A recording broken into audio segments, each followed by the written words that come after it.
Hola, los saludo de nueva cuenta. Hoy iniciamos con nuestro tercer tema de la autora Josefina Vázquez Zoraida y del libro titulado Historia Mínima de México, en la cual vamos a abordar 4 temas que nos ocupan. El primero sería la Reforma Liberal, la Intervención Francesa, la República Restaurada y el Porfiriato. Entonces, iniciamos.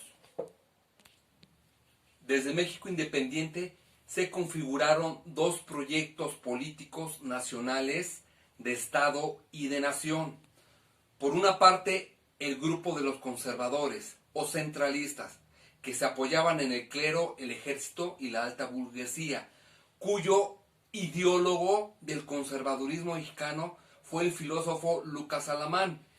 Por otra parte, están los liberales federalistas, gente letrada y militares también. Y el ideólogo, el filósofo de esta corriente de pensamiento fue José María Luis Mora. Entonces iniciamos argumentando que en el último periodo presidencial de Antonio López de Santana en 1855, algunos liberales de esos que mencionamos fueron desterrados del país, entre ellos Guillermo Prieto, Melchor Ocampo, Benito Juárez, Ponciano Arriaga. Estos liberales desde el extranjero se organizaron para proponer y tratar de derrocar el régimen o la dictadura de Antonio López de Santana. Para ello, el elegido fue el guerrerense Juan Álvarez, que junto con ellos lanzaron el Plan de Ayutla. Este Plan de Ayutla desconocía el gobierno de Santana y estableció un gobierno provisional que tendría que convocar a un nuevo Congreso Constituyente y establecer el republicanismo. No olvidar que antes de la Constitución de 1857 todavía existían estas constituciones conservadoras de los años 30 y 40. Entonces esa fue una de las premisas que promulgaron los liberales. Juan Álvarez se rodeó de todos esos intelectuales, incluyendo a los hermanos Lerdo de Tejada y al poblano Ignacio de Comonfort. Una vez que se convocó al nuevo Congreso Constituyente, el presidente Ignacio Comonfort decretó la nueva Constitución Política de 1857 para que sustituyera las anteriores constituciones. La nueva Constitución estableció un gobierno republicano, representativo, federal y democrático en su artículo 40, con una división de poderes clara, un poder ejecutivo, un legislativo y un judicial. Sin embargo, el grupo conservador no se dejó derrotar tan fácilmente y desconoció dicha constitución, dando inicio así la Guerra de 3 años entre grupos conservadores y grupos liberales, o sea, de 1857 a 1860, en la cual Ignacio Comonfort encarcela a Benito Juárez cuando era su ministro de Gobernación. Posteriormente lo libera y lo hace que tome las riendas del presidente de la Suprema Corte. Pero Comonfort, al renunciar al cargo, Benito Juárez asume este puesto por derecho de ley. Entonces, por una parte ya es Juárez el presidente liberal y por otra los conservadores ponen o designan 5 presidentes al mismo tiempo que Juárez es un presidente liberal. Félix Zuluaga en 1858, Manuel Robles en 1859, Miguel Miramón en 1860, Juan Nepomuceno entre 1863 y 64 y desde luego el imperio de Maximiliano de Habsburgo entre 1864 y 1867. Entonces, Juárez es el presidente liberal y estos fueron los presidentes o el imperio que establecieron y apoyaron los conservadores en México. El periodo de la República Restaurada, que va del 67 a 1877, se caracterizó por el triunfo sobre la intervención francesa y sobre el imperio de Maximiliano, así como el restablecimiento de la República y el restablecimiento de la Constitución de 1857. Ahí se triunfa sobre la invasión y el imperio de Maximiliano. A la muerte de Juárez en 1872, ¿qué sucede? Lo sucede en el cargo Sebastián Lerdo de Tejada. Este Sebastián Lerdo de Tejada, al reelegirse por segunda ocasión, compite de nueva cuenta contra Porfirio Díaz. Y Porfirio Díaz es el que le da un golpe de estado con el plan de Tuxtepec. Entramos ahora al periodo del Porfiriato. Ya se había comentado que Porfirio Díaz, en el último intento por llegar a la presidencia en 1876, es derrotado en las urnas por Sebastián Lerdo de Tejada, lo cual provocó que Díaz y todos los grupos regionales que lo apoyaron dieran un golpe de estado. Pero Díaz, déjenme les platico, había postulado 3 veces para presidente de la República. En 1867, en 1871, contra Juárez. Y en esta última fue por otra vía que llega al poder.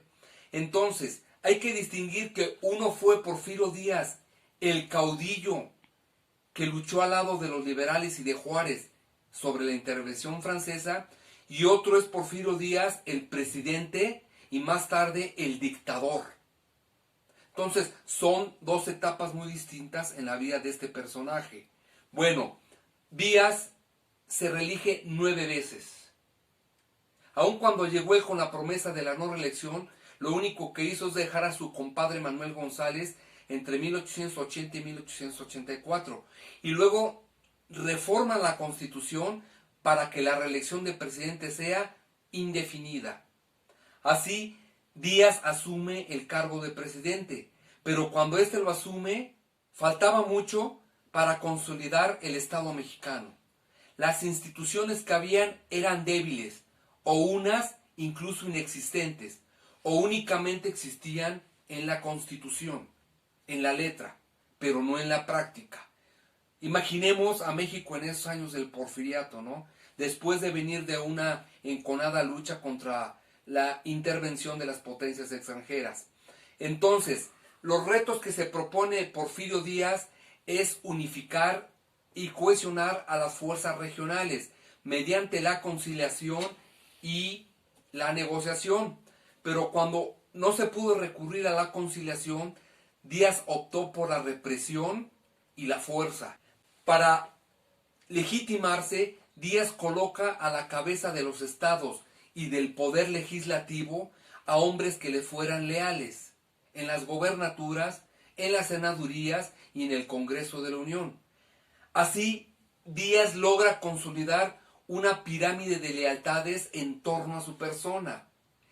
El poder que tuvo Porfirio Díaz fue un poder personal, por la fuerza del caudillo, del militar, por todas las alianzas y redes que trabó a lo largo del país.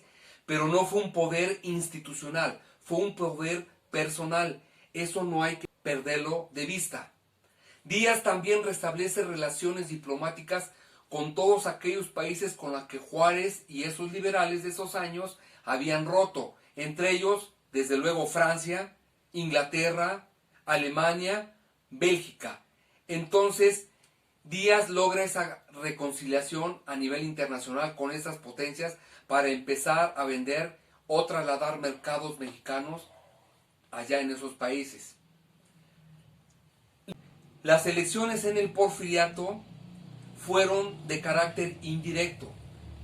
El voto se delegaba, no se votaba como hoy en día es directamente.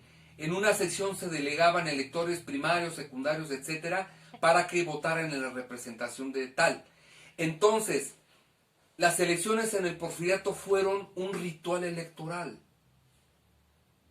Los pocos electores varones que votaban pero no elegían, les imponían los candidatos. Otro fenómeno que se da muy arraigado en el Porfiriato fue el alto reeleccionismo, empezando por el presidente. Pero de igual forma muchos gobernadores se reeligieron varias veces. Por ejemplo, en Puebla, el último gobernador porfirista, que se llamó Murcio Martínez, fue 6 veces reelecto gobernador. Diputados, senadores también se reelegían con bastante frecuencia.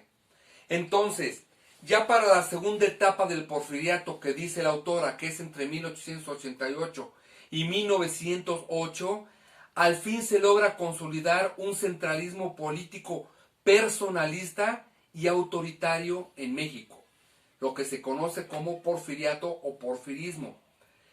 Para ello, en esta etapa, Porfirio Díaz se allega del nuevo gabinete, el grupo de los científicos, en los que destaca Justo Sierra e Limantura, el secretario de Hacienda y secretario de Educación respectivamente.